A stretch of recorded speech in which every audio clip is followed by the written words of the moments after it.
कलमात फ़हवा औमक मन अल बहार वौराख मन अल हवाए.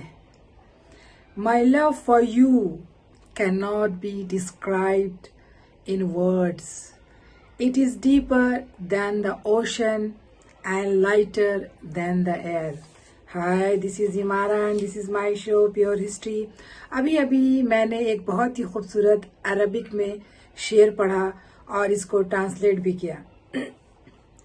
मैं आज का शो एक बहुत ही खूबसूरत शो बनाने जा रही हूँ जो दुनिया की बहुत सारी कंट्रीज है जो एशिया में ही है. जैसे आप लोग सबको पता होगा कि दुनिया में 7 कॉन्टिनेंट है और कॉन्टिनेंट में एशिया सबसे बड़ा कॉन्टिनेंट है. तो एशिया में ही गल्फ कंट्री भी आता है, यानी हमारे देश के अलावा गल्फ कंट्री. गल्फ कंट्री को गल्फ कंट्री क्यों कहा जाता है? इसलिए कहा जाता है क्योंकि ये पर्शियन पेनिसुला है, यानी फारस की खाड़ी से मिला हुआ देश है जिसकी चारों तरफ पानी होता है, इसीलिए इसे गल्फ कंट्री कहा जाता है. ऐसा इसके अंदर टोटल 6 कंट्री आती है, जैसे the kingdom of Bahrain, Kuwait, Saudi Arabia, Iran, Oman, UAE, Qatar और आज ईरान और इराक भी इससे जुड़ गया है क्योंकि उनका भी कहना है कि ईरान और इराक भी जो है फर्सियन यानी फारस की खाड़ी से जुड़ा हुआ है. ये सारे देश जो है सब गुलाम रहे हैं. जैसे हमारा देश गुलाम था वैसे ये सारा देश भी गुलाम रहा है और ये सब हमारे बाद ही आज़ाद हुआ है.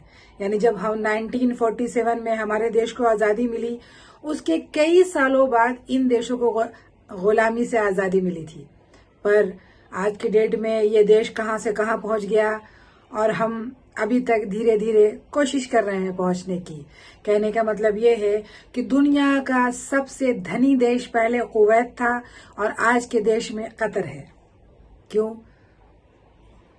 इसकी वजह है वहाँ के लोगों का जिस ढंग से धीरे धीरे उन लोगों ने डेवलप किया और जिस ढंग की चीज़ों को उन्होंने आगे बढ़ाया, ये काफ़ी कहने का मतलब है कि तारीफ के काबिल है. पूरे दुनिया में सबका कब्जा रहा है. सिर्फ सऊदी अरब पे ब्रिटेन का कब्जा नहीं था, सऊदी अरब पे तुर्की यानी ओटोमैन का कब्जा था. ओटोमैन पूरे दुनिया में इनका कब्जा था एक ज़माने में. फर्स्ट वर्ल्ड वॉर से पहले काफ़ी शक्तिशाली डायनेस्टी ये रही है, ये पूरे दुनिया पे इनका कब्जा था.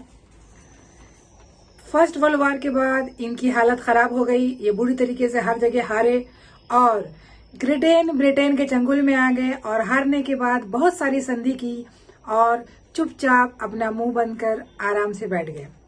शायद अभी थोड़े दिनों बाद इनकी संधि खत्म होने वाली है तुर्की की और शायद ये आगे चलकर दुनिया की पॉलिटिक्स में भाग ले सकते हैं. कौन सा देश कब आज़ाद हुआ मैं बताने जा रही हूँ. सबसे पहले आज़ाद हुआ इराक अक्टूबर 1932 में, उसके बाद कुवैत 19 जून 1961 में, उसके बाद ओमान 1962 में, उसके बाद कतर 3 सितंबर 1971 में, उसके बाद the kingdom of Bahrain 15 August same हमारे 15 अगस्त 1971 में, यूएई 2 दिसंबर 1971 में.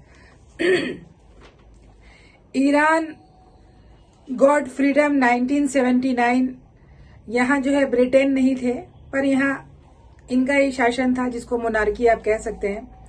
लेबनान 1946 में आज़ाद हुआ, इस पर फ्रांस का कब्जा था. और यमन जो है 30 नवंबर 1967 में ब्रिटेन से आज़ाद हुआ. अब मैं आती हूँ कि दुनिया में खास के इंडियन के बीच में ये काफ़ी गलत फहमी रही है कि वो बाहर कंट्री जो गल्फ कंट्री है सबको सऊदी अरब या दुबई बताते हैं, पर ऐसा नहीं है. ये सारी कंट्रियाँ अलग हैं. टोटल जो है गल्फ में 6 कंट्री है. सबसे पहला the kingdom of Bahrain, Qatar, Oman, Kuwait, Saudi Arabia तो और यूएई भी जो है टोटल 7 कंट्री को मिलाकर बना हुआ यूएई यूनाइटेड अरब अमीरात है, यानी एक कंट्री नहीं है ये. इन लोगों ने क्या किया, अपने डेवलपमेंट के लिए सारे देशों के राजा एक हो गए और एक को सुप्रीम पावर बनाया और करने को आज दुबई देखो कहाँ से कहाँ पहुंच गया.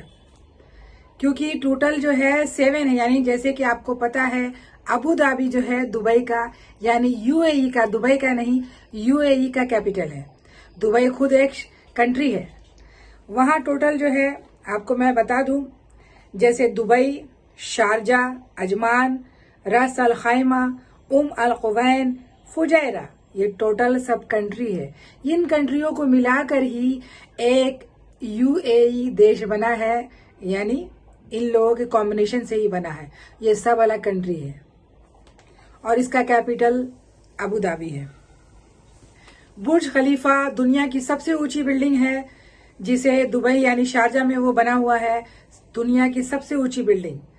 उसके बाद सेकंड नंबर पे आता है मलेशिया का मर्डेगा, ये सेकंड नंबर की सबसे ऊंची बिल्डिंग है।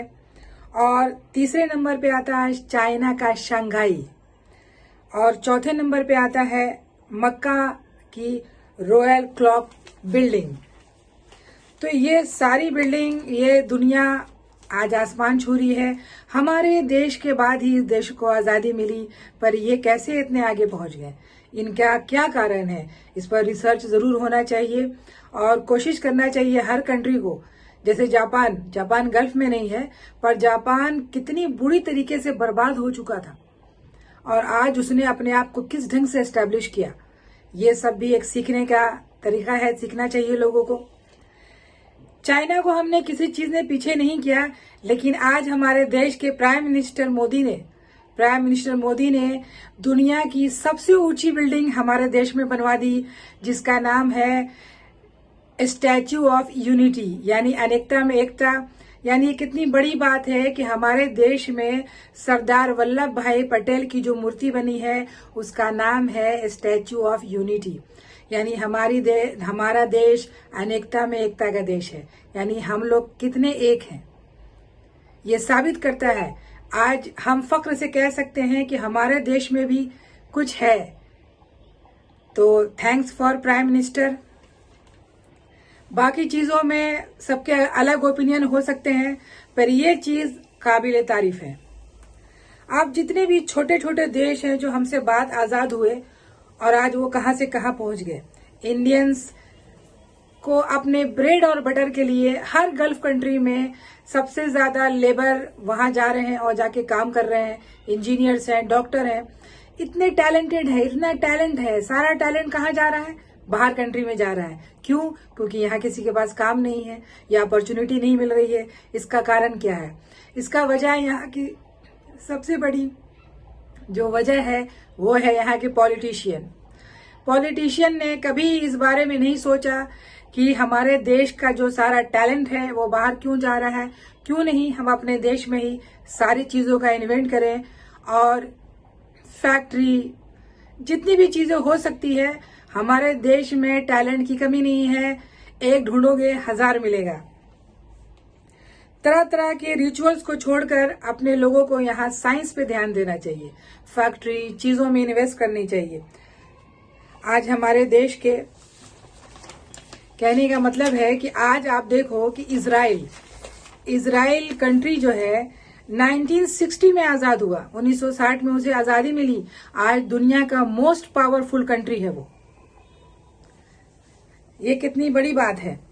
ये इसलिए है कि कंट्री में इस कंट्री पे जो शो बनाने का मेरा मकसद ये है कि गल्फ कंट्री जो है सब अलग अलग कंट्री है।